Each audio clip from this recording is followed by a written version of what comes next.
Hello दोस्तों, just design में आपका बहुत बहुत स्वागत करते हैं। आज की इस वीडियो में हम आपको हैवी साइज़ के प्लाजो पैंट की कटिंग करने के लिए बताएंगे। तो दोस्तों, नॉर्मल साइज़ की जो प्लाजो की कटिंग होती है वो कुछ अलग तरीके की होती है और हैवी साइज़ की जो प्लाजो की कटिंग होती है वो कुछ अलग तरीके की होती है। तो दोनों में काफ़ी अंतर है।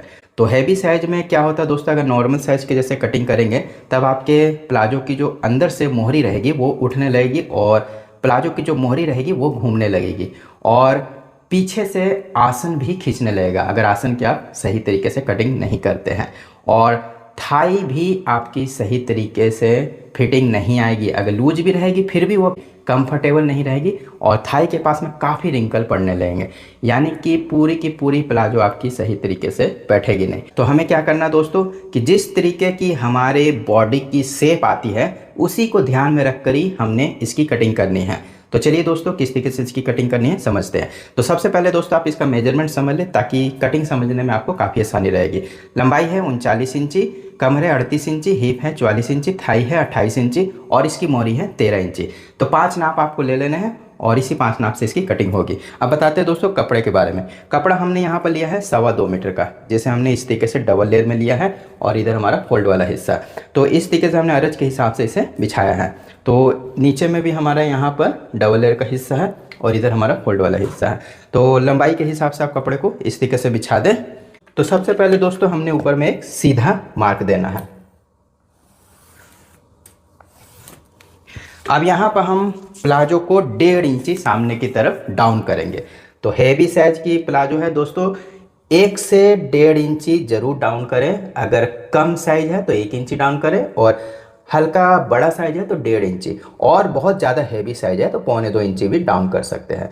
तो 1.5 इंची डाउन करना है। इससे क्या होगा दोस्तों कि सामने की तरफ हमारे रिंकल नहीं रहेगी और आसन हमारा थोड़ा सा सामने की तरफ कम रहेगा और पीछे की तरफ हम जो भी मार्जिन हम यहाँ पर कम कर रहे हैं इसे हम पीछे की तरफ ऐड करेंगे। क्या होगा दोस्तों कि पीछे की तरफ का जो आसन रहेगा वो थोड़ा लंबा रहेगा तो पीछे से हमारी पैंट खींचेगी नहीं। तो 1.5 इंची हमने यहाँ पर इसे डाउन करना है। अब इस मार्क को हम सीधा करेंगे।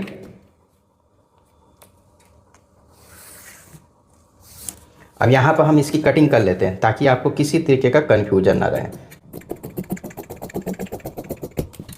अब मार्क लगाएंगे दोस्तों हम इसके इलास्टिक का, जो कि हम लगाएंगे 2.5 इंची का। इसे भी सीधा करेंगे। अब मार्क लगाएंगे दोस्तों हम इसकी लंबाई का।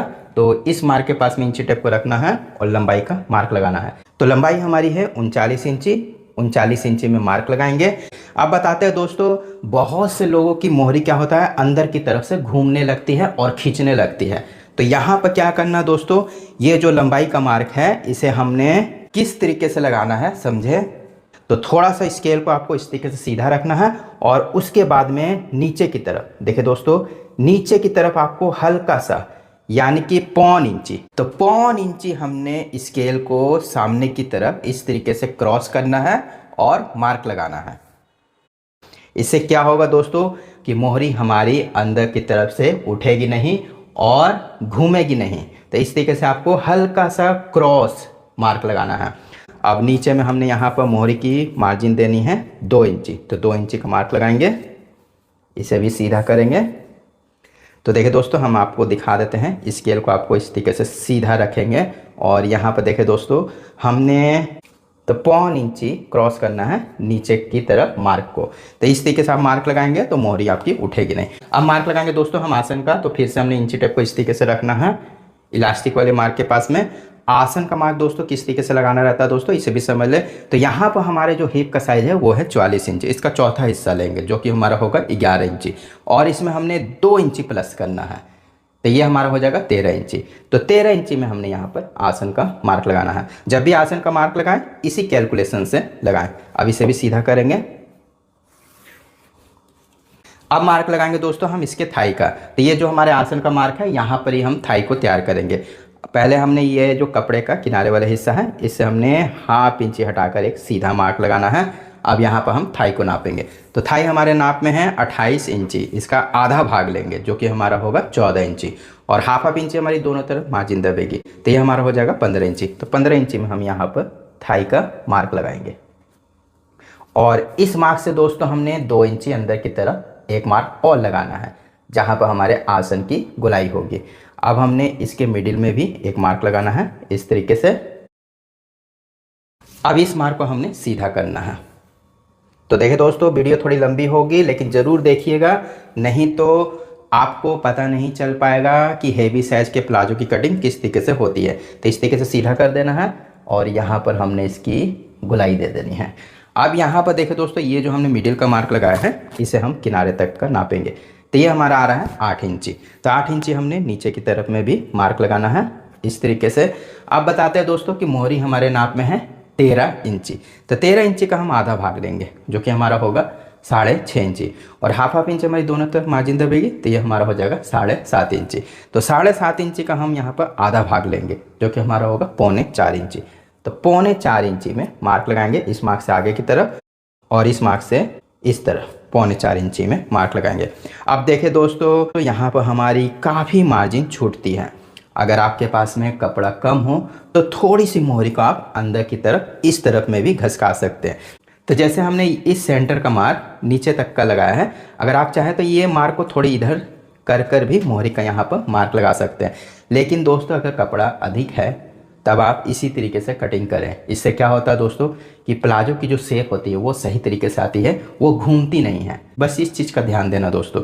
अब हमने सभी मार्क को मिला देना है। तो शेप पट्टी लेनी है दोस्तों। पहले हमने इस तरीके से इसे सीधा बैठाना है, सीधा बैठाएंगे, फिर हल्का सा हमने नीचे की तरफ इसे क्रॉस करना है। इसी तरीके से दोस्तों हमने यहाँ पर भी इसे थोड़ी दूर सीधा मार्क लगाना है, फिर हम हल्का सा क्रॉस करेंगे। अब हमने देखे दोस्तों, यहाँ से इस मार्क से नीचे तक का इसे मिलाना है। तो थोड़ी सी आपको देखे दोस्तों शेप को ध्यान में रख कर ही मिलाना है। इस तरीके से आप शेप पट्टी को रखें, जहाँ पर आपकी हल्की सी गुलाई है उधर ही शेप पट्टी को रखना है और मार्क लगाना है। देखिए दोस्तों, इस तरीके से आप मार्क लगा दें। तो यहाँ पर हल्का सा नोक निकलती है दोस्तों, तो यहाँ पर भी आपको इसे शेप दे देनी है, इस तरीके से शेप दे दें। अब इसी तरीके से दोस्तों हमने दूसरी तरफ में भी शेप पट्टी को बैठाना है इस मार्क से यहाँ तक का। तो देखिए दोस्तों, ये शेप हमारी सही आ रही है एकदम। हमने इसी तरीके से मार्क लगा देना है। तो गोलाई हमारी शेप पट्टी की इस तरीके से आएगी। तो यहाँ पर देख सकते हैं दोस्तों, दोनों तरफ हमने मार्क लगा दिया है। अब हमने शेप पट्टी को ऊपर की तरफ बैठाना है इस तरीके से।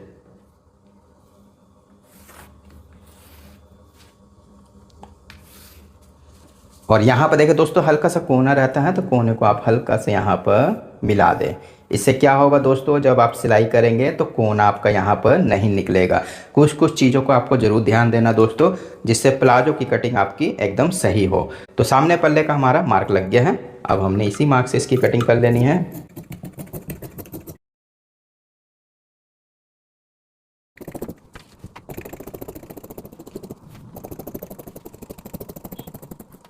तो यहाँ पर दोस्तों हमने सामने पल्ले की कटिंग कर ली है। अब हम पीछे पल्ले की कटिंग करेंगे। तो कपड़ा हमारे पास में अच्छा खासा है, इसे भी हमने इस तरीके से बिछाना है। तो पीछे पल्ले की कटिंग दोस्तों किस तरीके से करनी है इसे भी आप अच्छी तरीके से समझिएगा। तो सामने पल्ले को आपको लेना है और इसे इस तरीके से बिछा देना है। तो देखिए दोस्तों, इसे बिछाने का तरीका भी आप समझ लें। बहुत से लोग क्या करते हैं दोस्तों, इस तरीके से बिछा देते हैं। तो इस तरीके से टेढ़ा कर नहीं बिछाना है। तो हम आपको दिखा देते हैं, इस तरीके से टेढ़ा करके आपको नहीं बिछाना है। जहाँ पर आपका पल्ला बैठ रहा हो वहीं पर आप बैठाएं। अगर नहीं समझ में आता दोस्तों तो हम आपको और तरीका भी बता देते हैं। तो देखिए दोस्तों, यहाँ से आपको यहाँ तक का नापना है, 8 इंची आ रहा है। तो यहाँ पर भी आपको 8 इंची तक ही रखना है। देखिए दोस्तों, इस तरीके से आपको रखना है। तो इस तरीके से दोस्तों हमने यहाँ पर सामने पल्ले को बैठा देना है। नीचे में अब यहाँ पर मोहरी के पास में 1 इंची का मार्क लगाएंगे और उसके बाद में यहाँ पर 2.5 इंची का मार्क लगाएंगे। अब इस मार्क को भी शेप पट्टी से मिलाएंगे। तो देखिए दोस्तों, यहाँ पर शेप पट्टी को हल्का सा इस मार्क के हिसाब से ही बैठाना है ताकि ये शेप पट्टी एकदम यहाँ पर आकर मिल सके। यहाँ पर भी हल्का सा क्रॉस करेंगे। तो देखिए दोस्तों, यहाँ पर हमने साइड का मार्क लगा दिया है। अब हम मार्क लगाएंगे पीछे पल्ले के आसन का। तो पीछे का पल्ला हमने आसन में यहाँ पर लंबा कटिंग करना है। क्या होता है दोस्तों कि हेवी साइज की जब पैंट रहती है वो पीछे से खींचने लगती हैं, तो जब भी हेवी साइज की पैंट बनाते हैं तो हिप काफ़ी बड़ी रहती है और थाई के पास में भी दोस्तों थोड़ा सा हमारे यहाँ पर कपड़ा खपत होता है, क्योंकि हेवी साइज की थाई रहती है, हेवी साइज की थाई रहती है, हेवी साइज की हिप रहती है, जिसके कारण से पीछे पल्ला हमें लंबा कटिंग करना रहता है। तो इसकी लंबाई हमने आसन की लंबी कटिंग करनी है। तो कितनी लंबी कटिंग करनी है दोस्तों, इसे समझ लें। तो वैसे नॉर्मल पैंट में हम 1 इंची उठाते हैं, तो हैवी साइज की पैंट है तो यहाँ पर हम 1.5 इंची इसे उठाएंगे। तो 1.5 इंची हमने पीछे में इसे उठाना है और 1.5 इंची हमने जो सामने पल्ले में डाउन कटिंग किया था उसे भी हम यहाँ पर ऐड करेंगे। तो 1.5 इंची हम पीछे पल्ले को उठाएंगे और 1.5 इंची हम सामने पल्ले वाले मार्जिन को भी ऐड करेंगे। तो ये हमारा हो जाएगा 3 इंची। तो 3 इंची हमने यहाँ पर इसे उठाना है इस तरीके से। अब यहाँ पर हम इसे मिलाएंगे। तो देखिए दोस्तों, इस तरीके से आपको हेवी साइज के पैंट का मार्क लगाना है। अब यहाँ पर हमने किनारे की तरफ में भी मार्क लगा देना है इस तरीके से, इसी के बराबर में, ताकि जब हम कटिंग करें तो हमें पता चले कि इसी मार्क से हम इसकी कटिंग करेंगे। अब हमने हिप का मार्क लगाना है, तो सामने पल्ले को इस तरीके से फोल्ड करेंगे। अब यहाँ पर देखिए दोस्तों, जो मार्क लगा है यहाँ से हम हिप को नापेंगे। तो हिप हमारे नाप में है 44 इंची, इसका चौथा हिस्सा लेंगे जो कि हमारा होगा 11 इंची और इसमें हम 2 इंची प्लस करेंगे, तो ये हमारा हो जाएगा 13 इंची। तो 13 इंची में यहाँ पर मार्क लगाएंगे। इस तरीके से दोस्तों आप हिप के हिसाब से ये मार्क लगा दें। अब हम इसे भी सीधा करेंगे, तो इस तरीके से दोस्तों हल्की सी शेप दे दें। देखिए दोस्तों, इस तरीके से आपको सीधी शेप नहीं देनी है, तो हल्की सी आपको क्रॉस ऊपर की तरफ आपको क्रॉस करना है। तो बहुत से लोग इस तरीके से सीधी दे देते हैं, लेकिन क्या होता है दोस्तों, वो सही तरीके से नहीं बैठती हैं। आप इस तरीके से शेप दें, हल्की सी अंदर की तरफ, ऊपर की तरफ। कमर जिस शेप की आपकी ऊपर से कम होती है उसी तरीके से आप ऊपर की तरफ कम करके ही शेप दें। अब यहाँ पर हम मार्क लगाएंगे सीधा।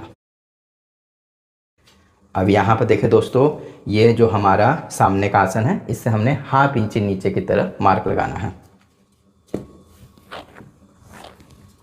और यहाँ पर हमने इसकी गोलाई दे देनी है। तो देखिए दोस्तों, यहाँ पर हमारे सामने पल्ले और पीछे पल्ले का मार्क लग गया है। अब हमने इसी मार्क से इसकी कटिंग कर देनी है।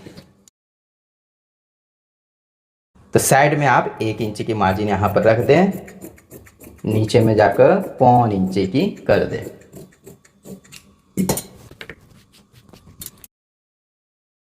यहाँ पर 1.25 इंची की मार्जिन रख दें और नीचे में जाकर 1/2 इंची की कर दें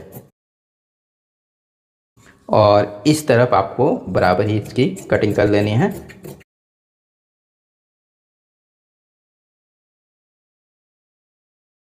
तो देखिए दोस्तों, यहाँ पर हमारे पीछे पल्ले की भी कटिंग हो गई है और ये हमारे पूरे प्लाजो की कटिंग हो गई है और ये प्लाजो 100% आपकी मोहरी की तरफ से उठेगी नहीं और घूमेगी नहीं और आसन की तरफ में भी आपका खिंचाव नहीं आएगा, जिसके चलते थाई में आपके रिंकल नहीं आएगी और काफ़ी आरामदायक प्लाजो बैठेगी। तो इस तरीके से दोस्तों आप हेवी साइज के प्लाजो की कटिंग करें, जिससे आपको किसी तरीके की दिक्कत ना हो। अगर आपको प्लाजो की सिलाई करनी नहीं आती है तो वीडियो के नीचे लिखे डिस्क्रिप्शन में जाए, वहाँ पर हमने सिलाई की वीडियो भी बनाई हुई है पहले से, तो आप उसे भी देख सकते हैं।